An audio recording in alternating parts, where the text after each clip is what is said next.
Hello students, প্রতিদিনের মতো আজকে আবার আমি হাজির হয়েছি একটি নতুন ভিডিও নিয়ে।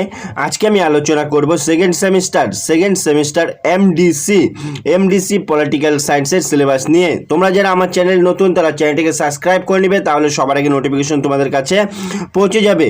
তোমাদের জন্য আরেকটি সুখবর, আমি কিন্তু এখন থেকে আমার নাম্বার দিয়ে দিলাম। তোমরা কিন্তু এই নাম্বারে আমার সাথে যোগাযোগ করতে পারবে। কি বলছে এখানে, সিলেবাসে কি কি পড়তে হবে? ইউনিট ওয়ানে কি কি পড়তে হবে তোমাদের? আন্তর্জাতিক সম্পর্ক, সংজ্ঞা, আন্তর্জাতিক সম্পর্কের প্রকৃতি এবং সুযোগ, এই বিষয়গুলো সম্পর্কে পড়তে হবে। ইউনিট টুতে কি কি পড়তে হবে? মৌলিক ধারণা, জাতীয় শক্তি, জাতীয় স্বার্থ ও ক্ষমতার ভারসাম্য ও কূটনীতি, এই বিষয়গুলি সম্পর্কে পড়তে হবে ইউনিট টুতে। ইউনিট থ্রিতে কি পড়তে হবে?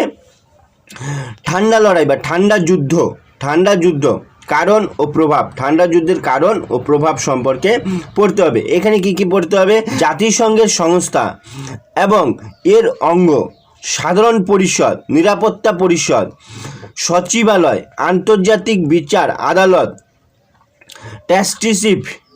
ট্রাস্টিশিপ কাউন্সিল এবং জাতিসংঘের অর্থনৈতিক ও সামাজিক কাউন্সিল, জাতিসংঘের অর্থনৈতিক ও সামাজিক কাউন্সিল, এই বিষয়গুলি সম্পর্কে পড়তে হবে। তারপরে পড়তে হবে ইউনিট ফোরে কী কী রয়েছে? আন্তর্জাতিক রাজনীতিতে সমসাময়িক সমস্যা। তারপরে কি বলছে? বিশ্বায়ন সম্পর্কে পড়তে হবে। তারপরে পড়তে হবে সন্ত্রাসবাদ সম্পর্কে পড়তে হবে। তারপরে পড়তে হবে এর পরিবর্তন সম্পর্কে পড়তে হবে। এই ছিল তোমাদের এমডিসি সেকেন্ড সেমিস্টার এমডিসির সিলেবাস। এই বিষয়গুলো সম্পর্কে কিন্তু তোমাদের পড়তে হবে। ভিডিওটি ভালো লাগলে লাইক করবে এবং বন্ধুদেরকে শেয়ার করে দিবে। আজকে এই পর্যন্তই, পরের ভিডিওতে আবার দেখা হবে।